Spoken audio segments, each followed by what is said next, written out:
4 მანქანა აი გიჟურის სწრაფით შემოდის ტაბიძის ქუჩაზე 4-ვე კარი იღება ყველა იარაღამოღებული ხტება მანქანიდან სროლებით და არ გაინძეს გაგხრიტავთ გზა ოქროყანის სასაფლაომდე ტაბიძის ქუჩიდან იწყება. საზოგადოება ამ საქმეს გირგვლიანი ორის სახელწოდებით იცნობს. კახა დაბრუნდაშვილის და ვამე ხაბულაშვილის წამება 2005 წლის 5 ოქტომბრით თარიღდება. 3 თვით ადრე ვიდრე ოქროყანის სასაფლაოზე სანდრო გირგვლიანს წამებით მოკლავდნენ. მსგავსება მხოლოდ წამების ადგილი არ არის. ამ შემთხვევაშიც საქმეს კონსტიტუციური უსაფრთხოების დეპარტამენტიდან პირადად დათა ახალაია, ოლეგ მელნიკოვი და გერონტი ალანია ხელმძღვანელობდნენ.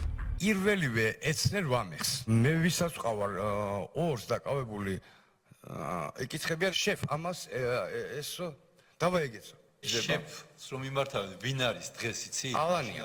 ამ სპეცოპერაციას მელნიკოვი ხელმძღვანელობდა. ჩემი არკიდან 20 მეტრით მოშორებით. ანუ ამას უკვე ჩემი მეგობრები მიყვებიან რომ დავბრუნდი. არის გაჩერებული შავი Camry, Toyota Camry, დავით ახალაია.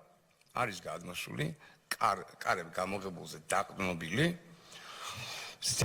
ტყავის გადაჭრილი ხელთათმანები და ესე იფშნიტავს თითებს და გვიყურებს ყველაფერს თურმე ამას აკვირდება. ოქროყანის სასაფლაომდე დავითაშვილის ქუჩაზე გაჩერდნენ. საპატრულო პოლიცია კონსტიტუციური უსაფრთხოების დეპარტამენტს მიმდინარე სპეცოპერაციის შესახებ განმარტებებს თხოვდა. კახა დაბრუნდაშვილის თქმით, საპატრულო ეკიპაჟის ხელმძღვანელი მაშინ დათა ახალაიასაც კი არ დაემორჩილა, რამაც მეტწილად მათი სიცოცხლეები იხსნა. დავითაშვილზე როგორც კი შევდივართ, ყველა მიმართულებიდან კეთავს საპატრულო ეკიპაჟები. შენ ისიც არის კეთყოფაო რა, რომ ყველა დაგეგმილი ოპერაცია ჩვენთან არ ხდებაო.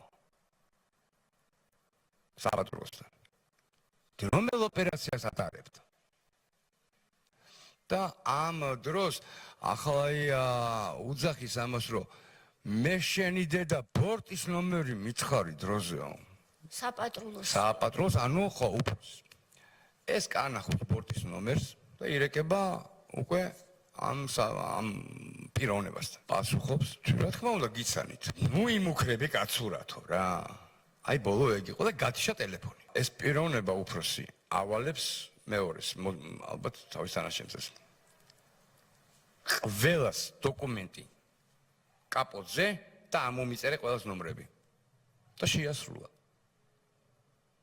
აი ამან გადაგვარჩინა ჩვენ. საპატრულო პოლიციის მეორე დღესვე ის აღარ იყო არავინ. ვერ გავიგე რა სტიშოს არავინ არ იყო. დასაჯეს. პატრულის თანამშრომლები გაუშვა სამსახურიდან ანუ ხო? ოქროყანის სასაფლაოზე დღის მეორე ნახევარში მივიდნენ მეგობრები ერთმანეთს დააშორეს და მათი სასტიკით ცემა დაიწყეს. დავალებებს პირადად დათა ახალაია გასცემდა. აბსოლუტურად ყველაფერი მესმოდა.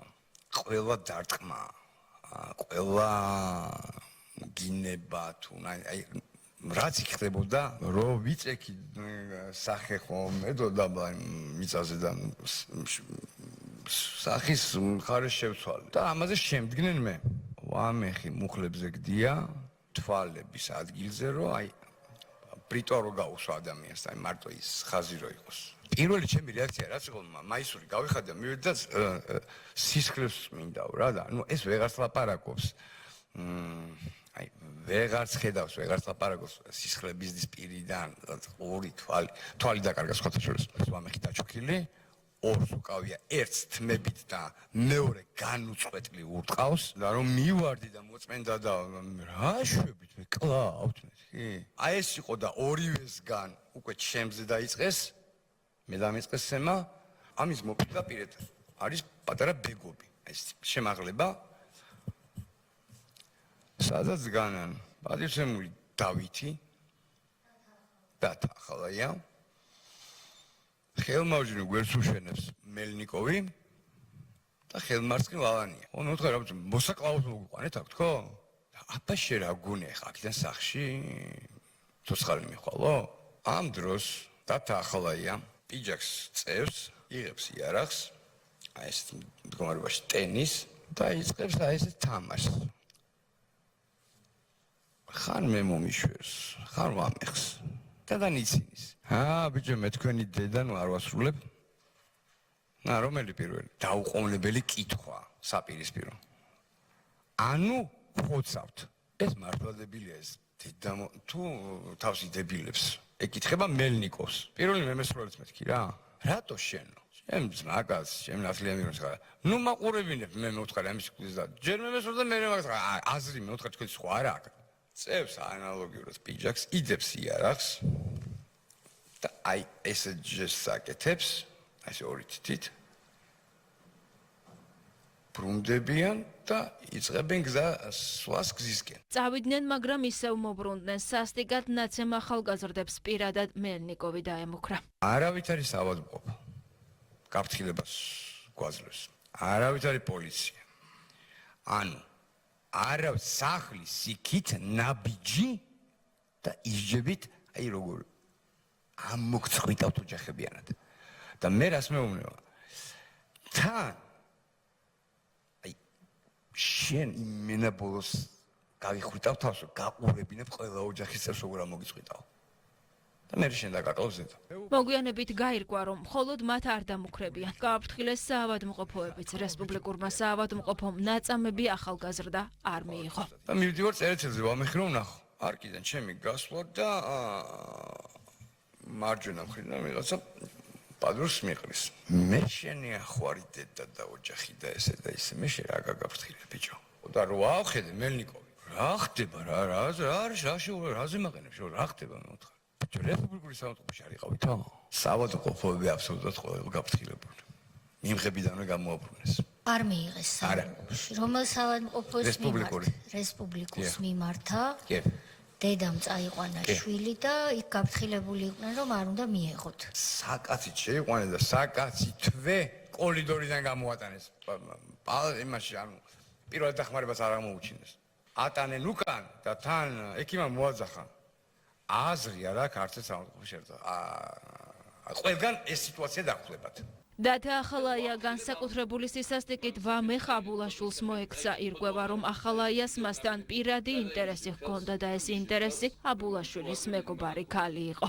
ვამეხი და თავის მეგობარი გოგონა იყვნენ ციღლახში. ღამის 4 საათზე ამ გოგონას ტელეფონზე შემოდის ზარი. ასუქობს ვამეხი. იქიდან მამაკაცის ხმა. დღეები თვალე მე შენი ასე და ესე და შეტე გაიჩე ტელეფონი. ვინ იყო ამ ტელეფონის ზარის ავტორი? დათა ახალაია საღალს 6-7 წლით წინ ამ გოგონასთან ჰქონდა ურთიერთობა. და ნუ ეხლა ეგეთი ავადმყოფია რომ სიმწვრალეში ახსენდება ყველაფერი და რამენიღაც რესტორნიდან ეხა მთვრალმა ნაბახურმა მოინდომა ქალბატონი და ურეკავს რა. საკუთარი სიტყვის დასასრულს კახა დაბრუნდაშვილმა საზოგადოებას განსაკუთრებით კი ახალგაზრდებს მიმართა. ამათ როგორ უდგახართ გვერდში აი ნუ ჩემამდე არ დადის და მინდა ყველას მოუწოდო. გონს მოეგონ. ესენი არის ის ხალხი ვინც აი გაგებაში არ არის ვისგან ამ გვერდში რა. დარწმუნებული ვარ ალესილებიან ეგენი რომ ახლა გაწყვიტავენ საქართველოს. საგამოძიებო კომისია წინა ხელისუფლების მიერ ჩადენილი დანაშაულების გამოკვლევას 8 აპრილს დაგეგმილ სხდომაზე გააგრძელებს. საზოგადოების